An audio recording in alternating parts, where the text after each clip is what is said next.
Doug, thanks for being in the circle with me today. Absolutely, It's great to Paul. see you. You went to Holy Cross to play hockey, is that right? Like many people, I played hockey here. I ended up accepting a scholarship and went to Holy Cross to play hockey. That was my main focus on choosing a school.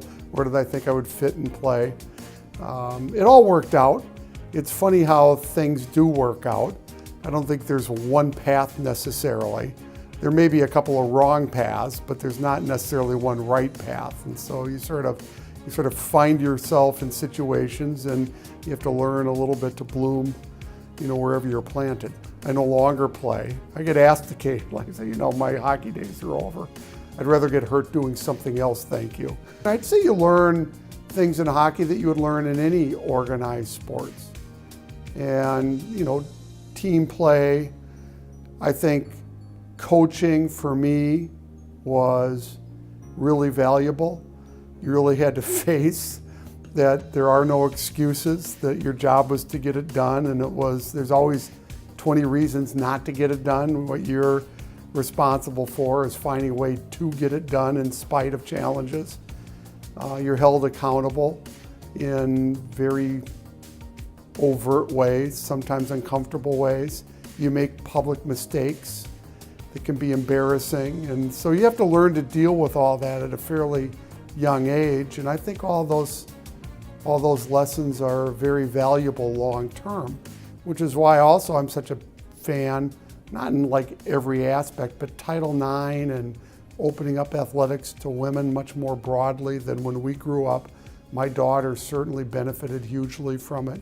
I think it's great. I think those lessons are terrific. And I was in sales for about 15 months, and then I was going to go get my MBA, and instead I transferred into brand management or marketing. I thought I was going to go back to business school, but I deferred one too many times and ended up not going to business school after becoming a brand manager after a few years. But in total, I would really say I was lucky. I joined P&G. It was not as much money as other offers. It had a much better reputation as a training environment, and that ended up to be a wise decision. And the irony now looking back was these businesses at the time I'm running them, I'm like 26, they're like $30 to $40 million businesses. This is back in the 80s. And they were just sort of throwaway businesses from a P&G mindset. But it was a big advantage because they let you run them. And I really got a lot of experience early. Ironically, I think people who were on like Crest Future, thought they had the better job. And I would say in reflection, I ended up having the better job all by accident, simply because nobody's really paying as much attention, and I got to do a lot of things, learn a lot of things, make a lot of mistakes, sort of in the shadows, and grow the businesses. So was that serendipity, or did you ask to work on smaller brands? No, serendipity.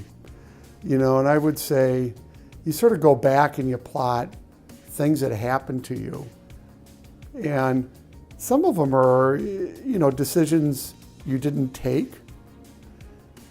Some are decisions you made, but it's not really easy to see it all as causal in a number of ways.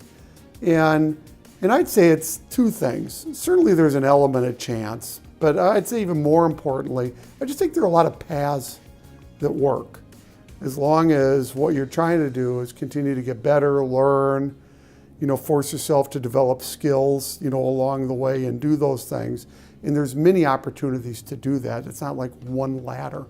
And if we get into any funny conversations here, it's often people want to see careers as this ladder. And I think it's a bad metaphor for careers. Careers are, careers you move side to side, you move over, you learn. What you ought to be focused on isn't what's ahead of you or above you, but really where you're going to learn the most and how you're going to develop skills most effectively, and ultimately the skills that you need to do the job that you see yourself in ultimately.